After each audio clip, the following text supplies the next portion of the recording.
Hi, this is Jared Polak, founder of Entre Results, author of Entre Balance, and author of newest book, Entre Business. Looking forward to this podcast today. Listen, everyone is busy these days, and if you ask someone how they're doing, the common response is, I am very busy. And in a busy world, in a busy life, in a busy business, we need to figure out a way to create leverage in our business, in our lives. We're going to focus on leveraging in business today.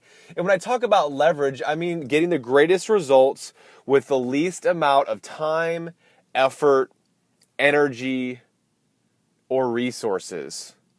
The greatest result with the least amount of time, effort, energy, and resources. That can be the definition of leverage. And just like any lever, if you think about a lever, you have that fulcrum. I'm not huge on physics, but literally you press down on one side, and depending on how hard you press, you'll get exponential push or results on the other side. Some people want to go push really, really hard. Some people just want to push lightly. But regardless, when you use a lever, you'll have more strength to move and do more with a lever versus whether you just try to pick up that object yourself. Maybe not the best example because I don't have a science background, but that's how it works. So 3 things we're going to look at to leverage. Number 1, leveraging people in our network. Leveraging people in our network. Now, certainly we can leverage people to gain referrals for our business. Many people have a certain amount of contacts, and we have a certain amount of contacts. And if we can leverage their contacts and they can leverage our contacts, there's a great opportunity to gather referrals as long as it's a good fit with our referral sources.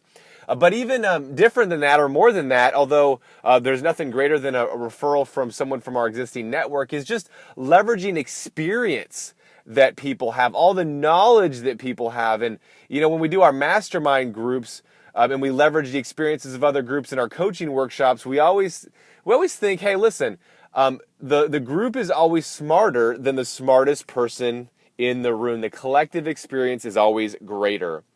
So how can we leverage the experience and knowledge of those in our network?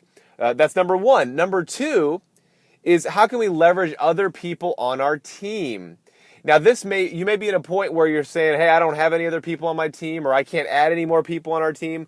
Well, how can you better leverage the people currently on your team, whether it's in your company or on a kind of an outsourced basis? Or perhaps you're at a point now where you need to be challenged and you need to consider bringing on another person to leverage. And so sometimes the people that are in sales, maybe you don't own the company, but you're in sales, you work for someone else. Well, they say, well, I can't leverage another person. I work for someone else.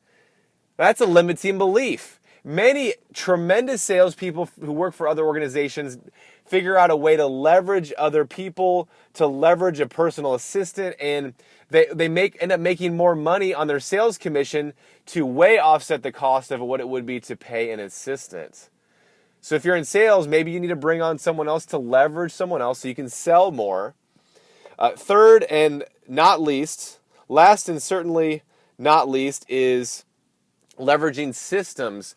Now, it's probably better to actually start with systems before people. It's great to leverage people, but maybe we need to use a system before we hire someone or bring someone else on. A technological system, for example, maybe we're thinking about bringing someone on or leveraging a person to manage our calendar for us, and really the solution is bringing on investing in like a technology that has a calendar system where it makes it so we don't have to bring on someone. It might be way more cost effective to leverage a technological system that helps streamline our calendar than it would be to bring on a real person to manage our calendar for us.